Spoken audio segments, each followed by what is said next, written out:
பிஸ்மில்லாஹிர் ரஹ்மானிர் ரஹீம். அல்ஹம்துலில்லா வல் ஆகிபத்து லில் முத்தகீன். இன்று சில நபி ஸல்லல்லாஹு அலைஹி வஸல்லம் அவருடைய பொன்னான பொன்மொழிகளை உங்களோடு பகிர்வதில் மிகவும் பெருமிதம் அடைகிறேன். எவ்வளோ இதுவரை பகிர்ந்து வந்திருக்கிறேன், இன்னும் பகிர்வேன், பகிர்ந்து கொண்டும் இருப்பேன் இன்ஷா அல்லாஹ். ஏனென்றால் நிறைய சுன்னத்தான வழிமுறைகளை பெருமா ஸல்லல்லாஹு அலைஹி வஸல்லம் அவர்கள் நமக்கு விட்டு சென்றிருக்கிறார்கள். அவைகள் மிகச்சிறிய மிக எளிமையான சுண்ணத்துகள் இருக்கின்றன. அவைகளை நாம் நிறைவேற்ற பழகி கொண்டால் நாம் நிச்சயம் வெற்றி பெற்றவராகிவிடுவோம்.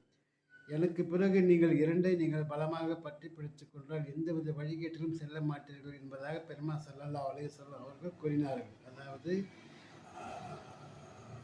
இறைவனால் இறக்கப்பட்ட அல் குர்ஆன், மேலும் பெருமா ஸல்லல்லாஹு அலைஹி வஸல்லம் செய்தும் சொல்லியும் காட்டிய சுன்னத்தான வழிமுறைகள் என்பதாக கூறி சென்றார்கள். எனவே இவைகள் இரண்டையும் நாம் பலமாக பற்றி பிடித்து கொண்டால் எந்தவித வழிகேட்டிலும் சீர்கேட்டிலும் நாம் செல்ல மாட்டோம். இன்று ஃபஜ்ர் தொழுகை எத்தனையோ பேர் தொழுகிறார்கள், தொழாதவரும் நிறைய பேர் இருக்கிறார்கள்.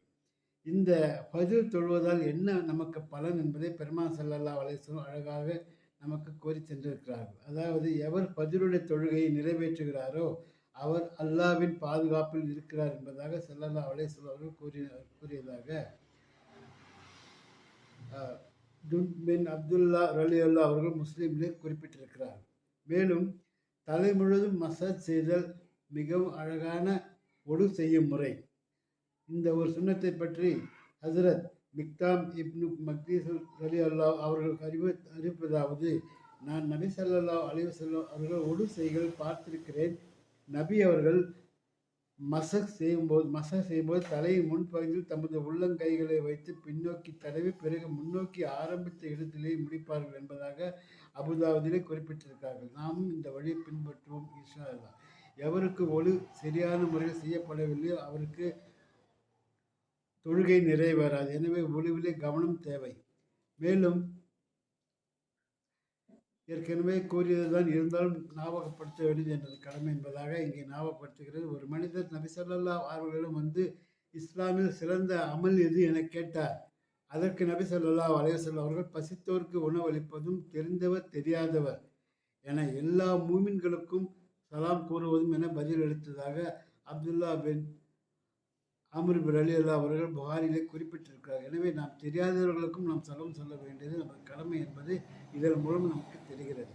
மேலும் பாவத்தின் காரணமாக இரணம் இழப்பு ஏற்படுகிறது. நமக்கு இரணம் குறிப்பிடப்பட்டுள்ளது. நாம் எவ்வாறு மரணம் நம்மை எவ்வாறு சுற்றி சுற்றி வருகிறதோ அவ்வாறு இரணமும் நம்மை சுற்றி சுற்றி வருகிறதாக பெருமா ஸல்லல்லாஹு அலைஹி வஸல்லம் அவர்கள் கூறியிருக்கிறார்கள். எனவே இந்த இரணத்திலே இழப்பு ஏற்பட காரணம் எதுவாக இருக்கும் என்றால் பாவத்தின் காரணமாக. எனவே பாவங்கள் செய்வதை நாம் குறைத்து கொள்ள வேண்டும் என்பதை கவனமாக இருங்கள். ஹலாலான முறையில் சம்பாதியுங்கள் என்பதாகவும் பெருமா ஸல்லல்லாஹு அலைஹி வஸல்லம் அவர்கள் கூறி சென்றிருக்கிறார். அதாவது அவரவர் விதியில் எழுதப்பட்டதை அடையும் வரை மரணிக்க மாட்டார். எனவே இரணம் வெகு தொலைவில் உள்ளதாக கருத வேண்டாம். இரணத்தை பெறுவதற்காக சிறந்த முறையை கையாளுங்கள். ஹலாலாக சம்பாதித்து ஹராமை தவிர்த்து கொள்ளுங்கள் என்று பெருமா ஸல்லல்லாஹு அலைஹி வஸல்லம் அவர்கள் கூறியிருப்பதாக ஜபீர் இப்னு அப்துல்லா ரலியல்லாஹு அவர்கள் நமக்கு அறிவிக்கிறார்கள். எனவே இது போன்ற சிறு சிறு விஷயங்களை நாம் செய்ய தவறவிடக்கூடாது. மேலும் நோயை தவிர்த்திட என்பதாக நபி மருத்துவம் ஒன்று கூறுகிறது. அதாவது உணவு பாத்திரத்தில் ஈ விழுந்து விட்டால் அதை நன்றாக மூழ்க வைத்து எடுத்தெறிந்து விடுங்கள்.